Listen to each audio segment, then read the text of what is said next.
Joining me right now is Indiana Senator Mike Braun. He's a member of the Budget, Agriculture, and Health, Education, Labor, and Pensions Committees. Senator, it's great to see you this morning. Thanks so much for being here. Good morning. So now that these talks are dragging on and we're at a stalemate, people are going to start questioning what it's going to take to keep the Republicans together. Senator, what are your thoughts in terms of what kind of wiggle room the Republicans have in terms of pushing back on President Biden, who says no spending cuts without revenue raised, meaning tax increases? So, Marie, I've been here a little over 4.5 years, and I come from the world of making ends meet, running a business in a state government. This only happens in one place, D.C. This is punctuated this time with just a little more drama that is necessary about reforming the system. You got to go back to how this started. Started basically a little over 2 decades ago when we were $5 trillion in debt. The Bush administration added $5 trillion to it.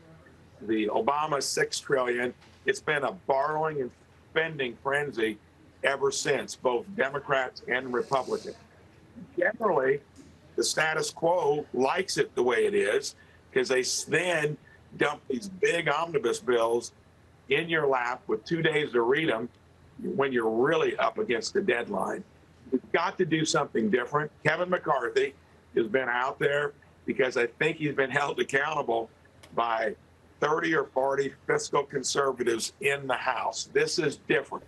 Mitch McConnell, heard him earlier today, we won't default, we'll get it done. But the real issue is, will we change anything going forward other than borrowing money from our kids and grandkids for your latest and greatest political adventure? I mean, the longer this continues without a resolution, some people say that we're going to have to see a temporary hike, perhaps until October or several weeks. Is that on the table? So I think, number one, on this X date, real quickly, that is got that's not a hard date. The default in any other place would be when you don't make your bank principal or interest payment. We've got plenty of coverage for this. When it comes to doing anything between now and the end of the fiscal year, I would wonder, are we going to do any budgeting? Are we going to do anything that actually takes whatever this deal might be, which I hope we get most of it. If not, we're on the pathway of adding another $20 trillion in debt. This just knocks it back a little under $5 trillion. So I think there'll be something done. I think there will be a bipartisan deal that approves it. And the question is, what do we do in the long run? Is this temporary, or do we really get this country back on track? Yeah, and I'm glad you mentioned the long run, because you have a new report on the aging workforce. You have found 43% of retirees who are considering going back to work are doing so because of inflation. Inflation remains elevated, even if it is off of the highs of the last year. Your thoughts? So inflation was the nasty that got out of the bag when the political enterprising occurred on top of what we did during COVID.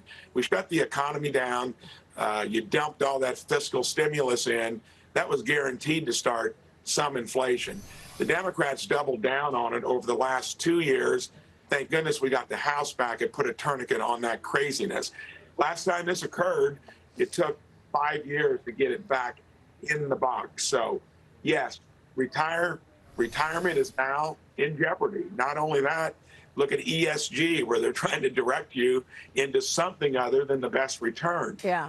It's bringing people back into the workforce because they're uncertain now what the future looks like. Go back to pre-COVID, look how good it was working. It's not hard to figure out what we need to do. Do we have the discipline to do it? That's what I've seen lacking since I've been here. Well, I mean, I see the Senate lacking a little. How come we're not hearing anything from the Senate in terms of this debt ceiling debate? I think here, Leader McConnell on our side, Schumer, is in a tougher spot because he knows that he and the Democrats, Biden administration, have given us the inflation where they doubled down on it. And I think McConnell took the point of view that has to be worked out between the House and the president. A little risky. I think that'll get done, but see through the smoke and mirrors. Yeah. What are we going to do after it's all over? Are we going to go back and morph into the same approach? The Medicare Trust Fund goes broke in 4 years. Yeah, exactly. Social Security, about 9 or 10 years. And Maria, we've known it for decades. Not to mention the crowding out effect of interest, where soon we'll be paying as much interest as we do on all discretionary spending, domestic and defense. Yeah, it's a sad picture. Yeah, generations. $10 trillion in interest in the next 10 years expected. It's just incredible. I know you're leading a bipartisan effort asking the FTC what it's doing to protect elderly Americans from AI voice scams. So I want to get to that real quickly because we're running out of time. So artificial intelligence is able to take on someone's voice and they're scamming seniors? Senator Blumenthal did it in a committee hearing and then said, that's not me, that's AI. Wow. I've never seen anything.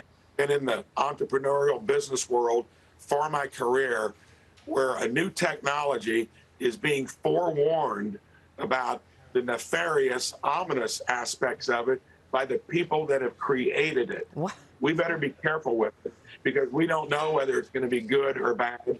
And from everything I've seen, be careful before we unleash it. Yeah, and the Chinese Communist Party wants to beat us at that, too. So if they're first, and we don't know where they'll take it as well, more threats there. Senator, it's a really good topic to raise, and I'm glad we discussed it. We'll be watching it. Thanks very much for being here this morning. All right.